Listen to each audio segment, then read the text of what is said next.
tardes, tengan todos un excelente comienzo de semana, feliz lunes. Hoy es lunes 14 de mayo 2018, preparados para llevarles una nueva entrega de Un Mundo de Economía por aquí, por su televisora del Táchira.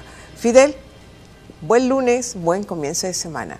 Cuéntame cómo estás. Gracias, Darcy. Bien. ¿Cómo están ustedes, amigos? Esperamos que muy bien.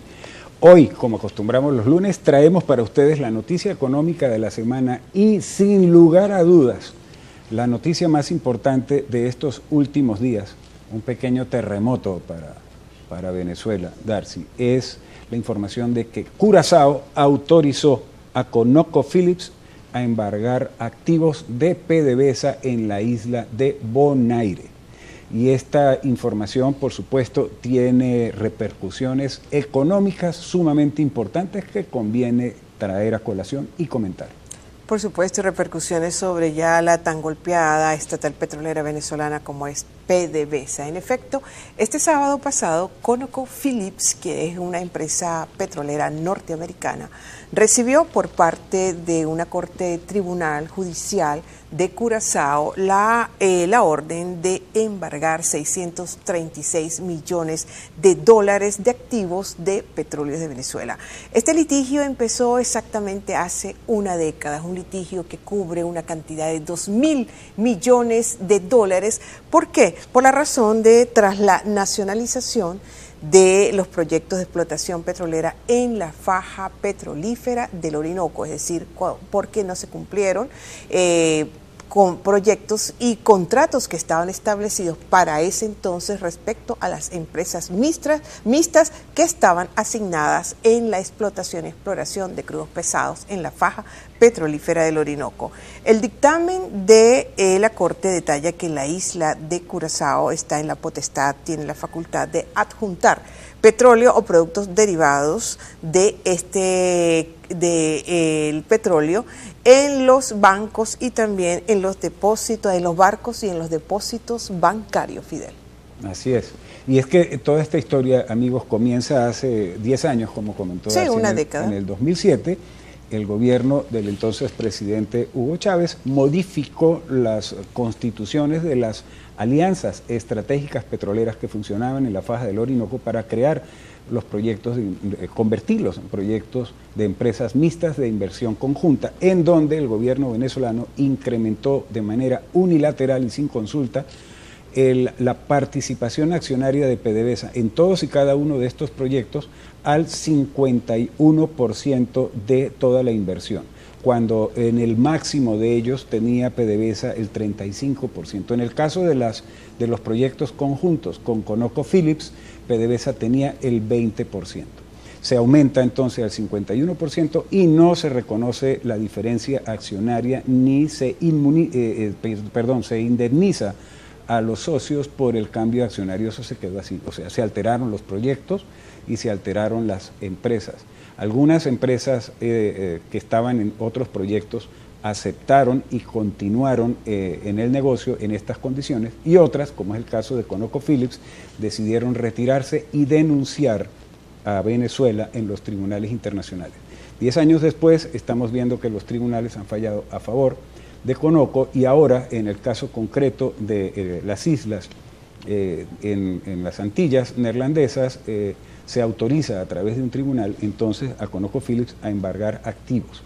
Ahora, este embargo de activos por 600 y tantos millones de dólares es una medida precautiva para forzar, para presionar a PDVSA precisamente a negociar el pago de esa indemnización de 2.000 millones de dólares. Sí, que declaró así el Tribunal Internacional. Si PDVSA no paga o no se llega a un acuerdo, pues el embargo de estos activos se hará efectivo y probablemente se amplíe buscando cubrir la totalidad de esos 2.000 millones de dólares. Vendrá exactamente, tal como lo he dicho, son medidas, son acciones de orden preventivo Y de no llegarse a un acuerdo, pues simplemente ConocoPhillips ya lo ha indicado que seguirá tomando este mismo tipo de medidas, este plan de acciones, hasta que PDVSA le logre reunir todo el monto que le deuda a ConocoPhillips de $2.000 millones. Ajá. Ahora, ¿cuál es el efecto inmediato y a mediano plazo? Sobre todo dado el flujo de caja de PDVSA, ¿no? Ajá, ¿no? Y de un hecho real, que es que un porcentaje importante, alrededor del 20% de todo el petróleo crudo que Venezuela exporta, sale por las islas. Primero, esa mercancía, ese producto llega a los tanques de depósito en las islas, Aruba, Curazao y Bonaire, y de allí es transportado. Entonces estamos hablando de que el 20% del petróleo quedó paralizado. Además de la refinería Isla, propiedad de PDVSA en la isla de Curazao, que tiene una capacidad de procesar 335.000 barriles diarios de petróleo para elaborar productos terminados, fundamentalmente gasolina. Pues la refinería no está siendo abastecida porque no puede salir petróleo para allá, y se le acabarán los recursos. Bien, nosotros, bueno, antes de terminar este segmento, nuestra reflexión acostumbrada de este controvertido contexto económico y social que vivimos aquí en Venezuela. En un tiempo uno de esta realidad sucumbida en el hoyo de las cero expectativas, se le podría llamar a Venezuela el país del no hay. Ahora, en este tiempo 2, donde sí hay ciertos rubros, se consiguen, puesto que los precios hiperelevados impiden que desaparezcan de los establecimientos rápidamente, como hace un año y medio, podemos asignarle al país el nombre de Colilandia, o sea, el país de las colas. Como tal, podemos entender que la vida ordinaria de sus habitantes se ve determinada no ya por la dinámica proveniente de la variabilidad de actividades de todo tipo que sus habitantes pudieran llevar a cabo, como ocurre en países distintos al nuestro, sino por la estructura objetiva que las colas por hacer todos los días les hacen a las personas. Dicho esto, en poquitas palabras, lo que el venezolano sea o pueda hacer está determinado porque las colas de su país, convertidas en hábitat urbano, se lo permitan. Hasta aquí esta reflexión, vamos a unos compromisos comerciales y ya regresaremos con más de Un Mundo de Economía por aquí, por su televisora del Táchira.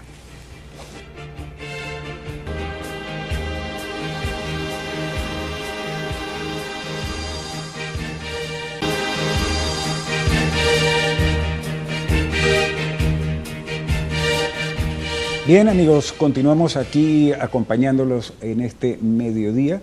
A continuación, en Un Mundo de Economía, vamos a nuestro segmento del Diccionario Económico y Social, y hoy traemos un término muy importante: la mano invisible del mercado, que no es mi mano porque la mía es visible, pero en el mercado hay una mano invisible. Eso se estudia en toda la ciencia económica y un poco más allá. Bien, vamos a nuestra próxima sección.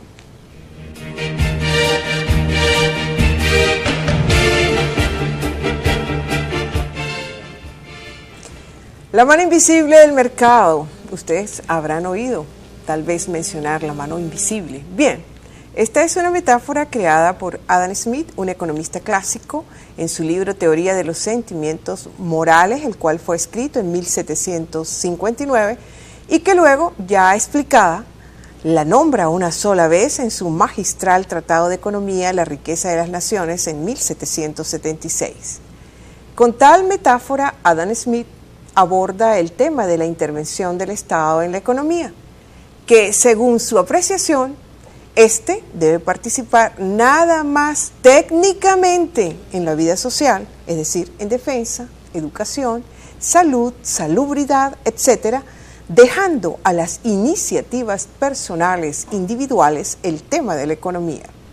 Los privados, o sea, lo no estatal, tendrán éxito si se someten sus intereses particulares a la mano invisible, la cual hace operar la dinámica del mercado convertida en lógica. Según se le entienda su lógica, la mano invisible bajará o subirá el dedo pulgar para censurar o aprobar la iniciativa de cada uno de los productores de bienes o servicios que concurren libre y egoístamente al mercado.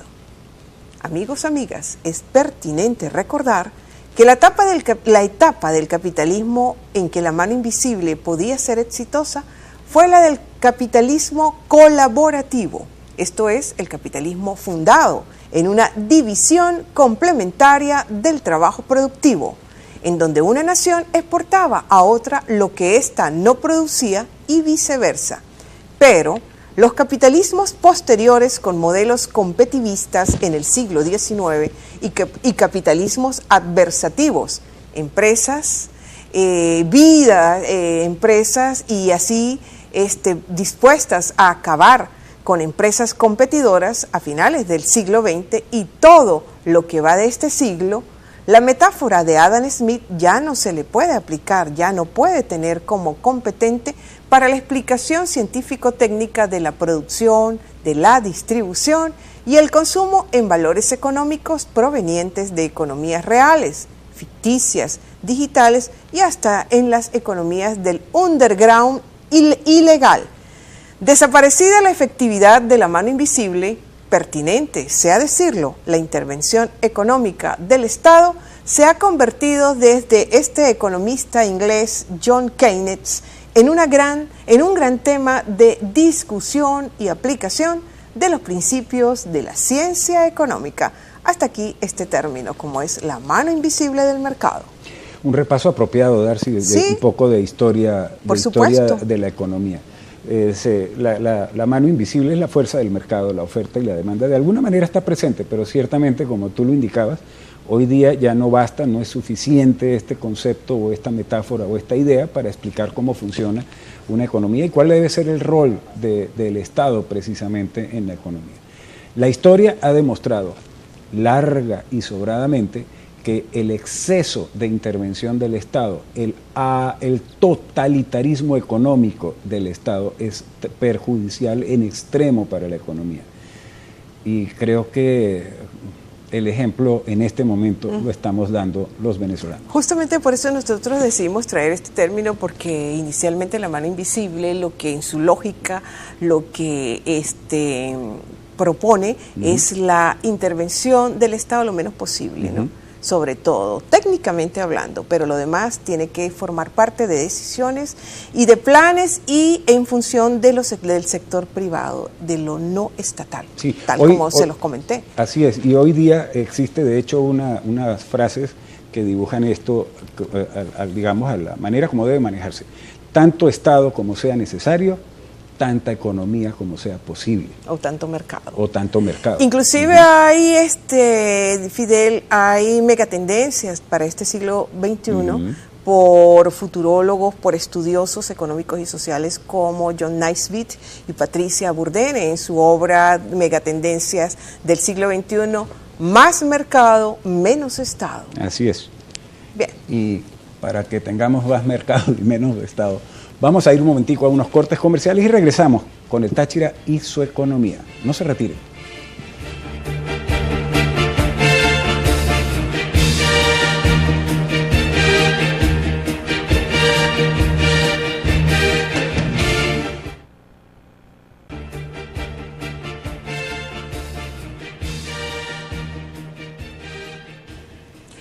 Continuamos con más de Un Mundo de Economía, por aquí por su televisora del Táchira. Vamos a esta sección tan acostumbrada de los lunes como es Táchira y su economía. Vamos a hacer referencias a publicaciones que se han registrado en los últimos días por parte de Migración Colombia, donde señalan que el incremento de entradas y salidas de venezolanos por los puertos y por los puentes, tanto de Táchira como de Norte de Santander, ha sido de 40%, lo que equivale a un registro diario de 50.000 venezolanos, según las cifras manejadas por Migración de Colombia. En una entrevista que nosotros vamos a oír y que el equipo de producción tiene preparado a través de un video de lapatilla.web, donde Cristian Kruger Sarmiento, quien es el director general de Migración de Colombia, hace declaraciones al respecto. Señor director, listo el video. Hoy me encuentro en el departamento de Arauca, precisamente revisando el plan de contingencia que hemos diseñado, tanto Migración Colombia como otras entidades, en razón a las próximas elecciones que se harán en Venezuela el próximo 20 de mayo. Es un ejercicio muy importante, tenemos un trabajo articulado con nuestra Policía Nacional, con la Unidad de Gestión del Riesgo, con el Ministerio de Salud, precisamente en atención a esas próximas elecciones. ¿Qué plan de contingencia tiene diseñado Migración Colombia para las elecciones de Venezuela? Miren, en el caso de Migración Colombia, nosotros tenemos nuestra atención, nuestro proceso de control migratorio dado por niveles, un nivel actual, un nivel de contingencia y un nivel de crisis. Estamos preparados en caso de cualquier eventualidad, cualquier crecimiento en materia de flujos migratorios, en enviar mayor personal a esos puntos de frontera que lo requieran, no solamente personal, equipos, patrullas, carpas, unidades móviles, precisamente para atender esos flujos migratorios de la mejor manera. Se habla de un posible incremento en la entrada de ciudadanos venezolanos, ¿va a ser así?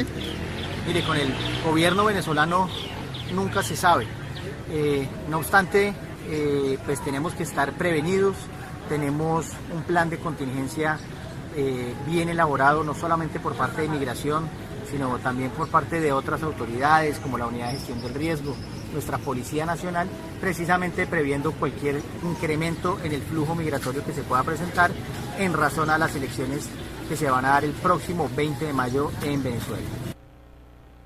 Escuchar ustedes en palabras del director general de Migración de Colombia, Christian Kruger Sarmiento, todas las medidas que están tomando preventivas por parte del gobierno de Colombia, lo dijo, con el gobierno de Venezuela no se sabe qué pueda pasar, qué se puede esperar, dado el incremento de migración de venezolanos día a día. Se estima de 50.000 venezolanos por día. Sí, Fidel, bueno, esa es la data que está manejando Migración Colombia, efectivamente. Ha habido un incremento de cerca del 40%, según lo que declara el director de Migración Colombia. De 35.000 cruces de personas que diariamente pasaban la frontera, en este momento está alrededor ya de 50.000 cruces o personas que pasan diariamente la frontera. Este incremento se ha notado de forma importante en los últimos días, concretamente en la semana pasada, y esto lo ha logrado medir la gente de Migración en Colombia, es producto directamente de de un estrés colectivo, de una incertidumbre que se está viviendo importante en el país referido a las elecciones del próximo domingo 20 de mayo. Hay mucha inquietud con respecto a las elecciones, la gente está temerosa, con razón o sin razón, de que pueda ocurrir días previos, el día de las elecciones o días posteriores, y lo cierto es que esto ha impulsado a mucha gente a moverse a la frontera para comprar allá, para buscar allá productos de manera preventiva y prepararse para eventualidades. Esas son las cosas que se están reportante desde Colombia. A ver si y estoy pensando, Fidel, en lo siguiente, nosotros lo dijimos en algunos programas, o en varios programas lo hemos dicho ya, que ante el incremento de la diáspora venezolana, y específicamente en este caso el cruce de venezolanos por los puentes a través de Táchira y norte de Santander, no es el venezolano como tal el que está atravesando los puentes, el que está huyendo del país, sino son sus estómagos, sí, es el hambre, es la inseguridad, es la falta de expectativas, sobre todo la incertidumbre tan grande que hay, exacto. Y tal como tú lo decías, bueno, no sabemos a través de unas elecciones que están pautadas para el próximo domingo 20 de mayo, hay mucha ambigüedad al respecto, porque ante tanta incertidumbre y imprecisión y falta de seriedad, pues Venezuela, lamentablemente, nuestro país se convirtió en el país de las ambigüedades, desde todo ámbito. Y además hay desinformación también, porque sabemos que cuando hay elecciones hay cierres temporales de la frontera, razones obvias. Correcto. En esta oportunidad no se ha hecho ningún señalamiento al respecto, se sabe o no se sabe si se va a cerrar la frontera, cuándo la van a cerrar. Entonces eso genera también, cuándo la cierran, cuándo la abren, eso genera también ese estrés del que estamos hablando. Y no olvidemos que este domingo 20 hay elecciones presidenciales en Venezuela y el domingo siguiente, el 27, hay elecciones presidenciales en Colombia. Entonces estamos hablando de dos eventos importantes en 2 fines de semana consecutivos que sin lugar a dudas van a generar algún tipo de interferencia en el movimiento que convencionalmente ocurre en la frontera. Eso ha impulsado este incremento. Ahora, en Colombia, de todas maneras, y lo dijo el señor Kruger, en Colombia hay el temor, ciertamente, de que ese incremento de migratorio no sea una cuestión puntual, sino que se mantenga e incluso se incremente de manera mayor o más masivo que lo que está ocurriendo en la actualidad. Y por ello, como lo dijo Kruger, se están preparando en Colombia para manejar movimientos migratorios mucho más grandes, de manera de no crear, digamos, embudos o tubos en la frontera. Sí, porque si algo tenemos que reconocer, y con mucha honestidad, Fidel, y aquí amigos televidentes, es que Colombia ha demostrado ser un país mejor organizado, sí, sin duda. Sobre todo, y que no se da ni se maneja con improvisaciones. Y más, el presidente Santos lo dijo hace año y medio, si no me equivoco, que Colombia se estaba preparando para enfrentar la visita y sobre todo la migración de venezolanos hacia el país vecino. Y como tenemos estos eventos electorales indiferentemente en la frontera, sin lugar a dudas, los dos gobiernos nuevos que surjan de allí, bien sea repetido o nuevo, en ambos países tienen enfrente suyo un reto muy grande. Muy delicado. Muy grande y muy delicado. Bien amigos, concluimos nuestro programa con esta temática que hemos estado tocando hoy. Los invitamos cordialmente a que nos acompañen mañana martes en un punto candente de la economía. Y ya saben amigos que debemos conducirnos con mucha responsabilidad e inteligencia para compartir el protagonismo que tiene la economía. Buen provecho, feliz tarde.